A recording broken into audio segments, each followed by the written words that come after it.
Good morning dear student. मैं Manoj math की पाठशाला में आपका स्वागत करता हूं। आइए हम लोग देखते हैं आज डायरेक्ट एंड इनवर्स प्रोपोर्शन। मतलब कहें तो सीधा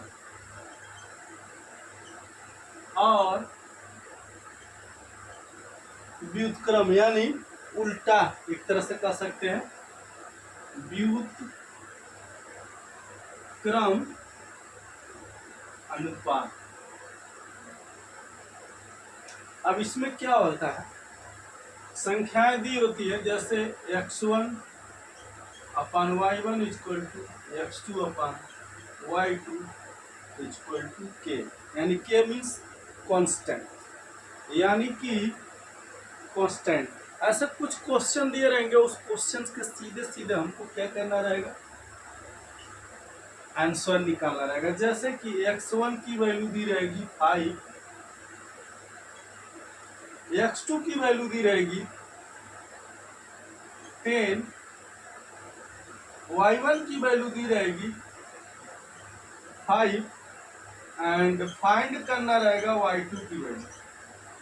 ठीक है, अब इसमें हम क्या करेंगे, इस समीकरण के हिसाब से इसमें पुट कर देंगे। x1 बराबर 5, y1 बराबर 5, x2 बराबर 10, y2 बराबर y2।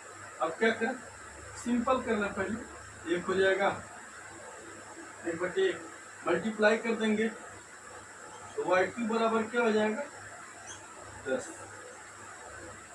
इस तरह से कुछ हमको इनवर्स में बहुत सारे क्वेश्चन मिलेंगे जो हमको क्या करना रहेगा, सॉल्व करना रहेगा।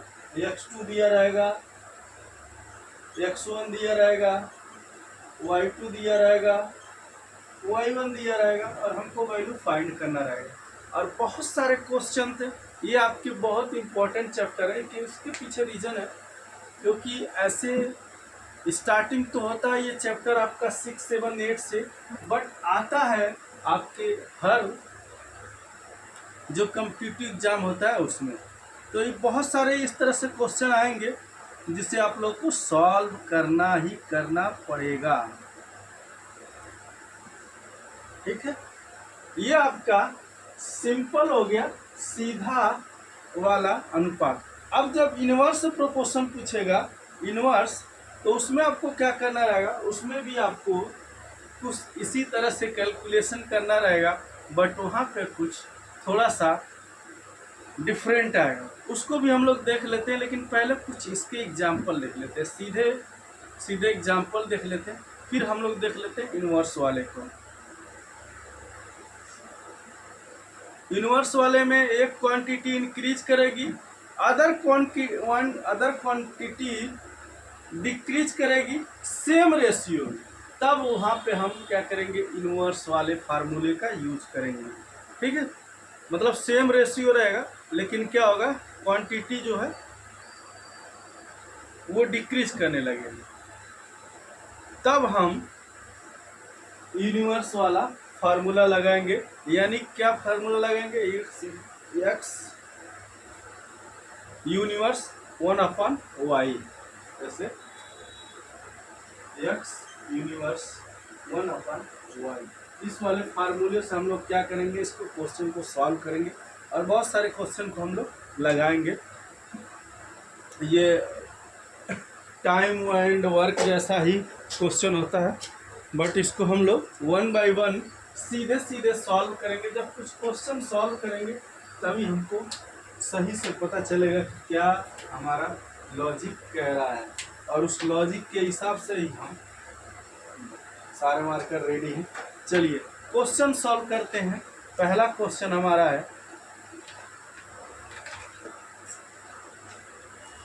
आइए देखते हैं। हमारा पहला क्वेश्चन है,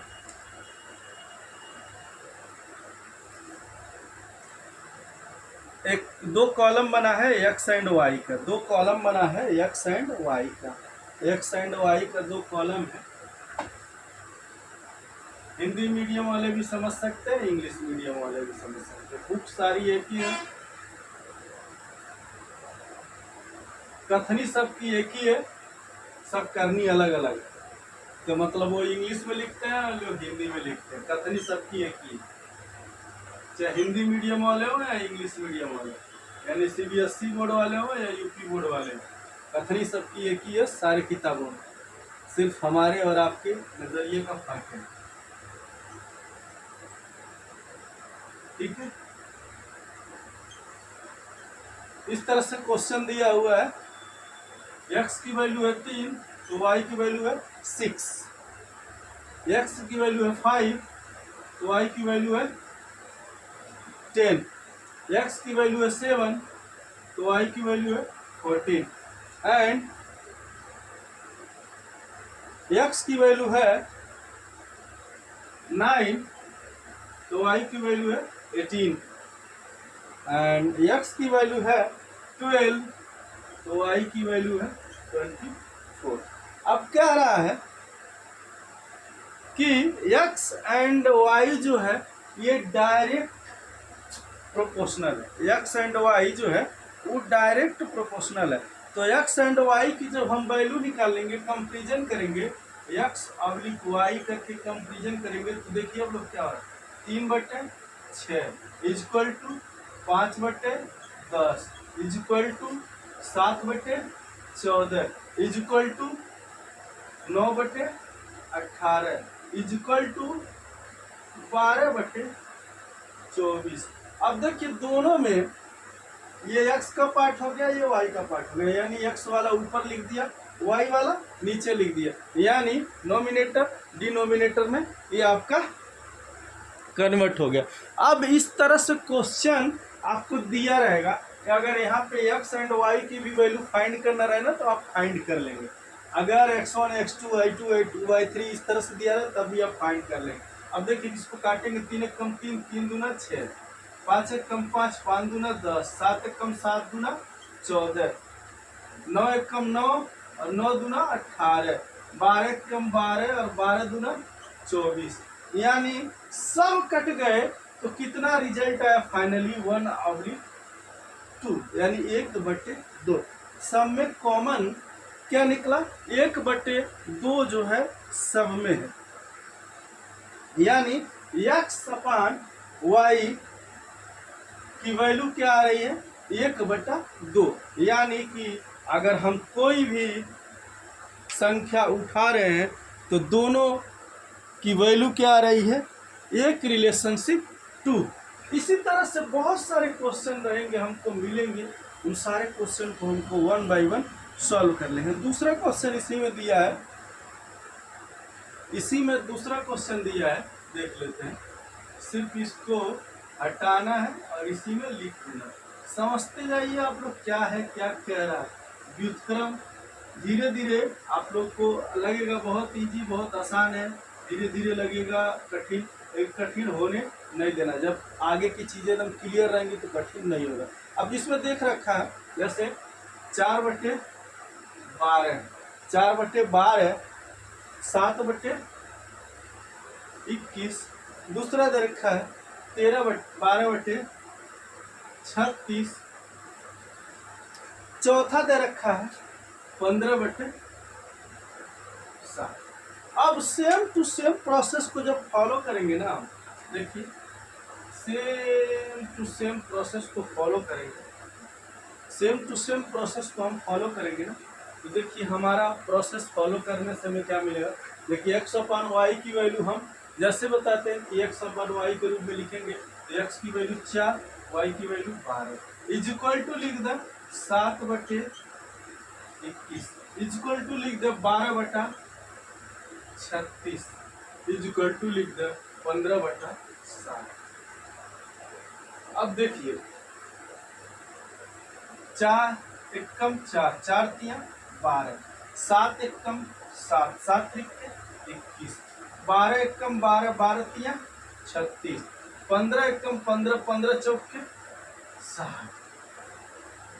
यानी आपने देखा तो सब में क्या मिला, 1/3, 1/3, 1/3, एक लास्ट में जो वैल्यू निकली 15 एक कम 15 और 15 चौके 60।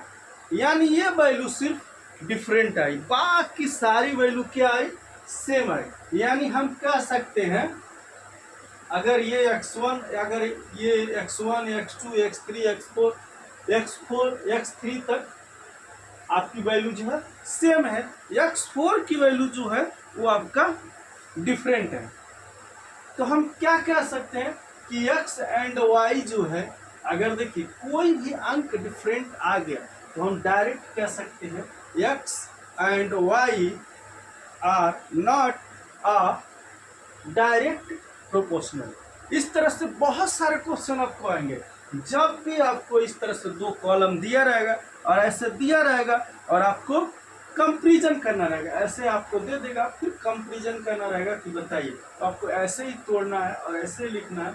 अब यहाँ हमने ऊपर सबसे पहले पढ़ा था कि डायरेक्ट प्रोपोर्शनल है, यहाँ पर हम आए तो क्या हमको समझ में आ गया कि ये डायरेक्ट प्रोपोर्शनल, सूख जा रहा मार्कर है, डायरेक्ट प्रोपोर्शनल नहीं है, क्या है डायरेक्ट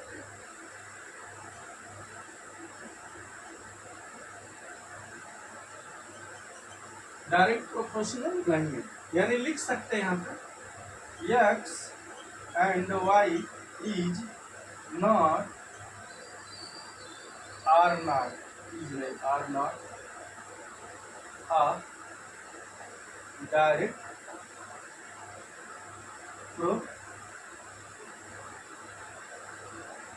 प्रोपोर्शनल।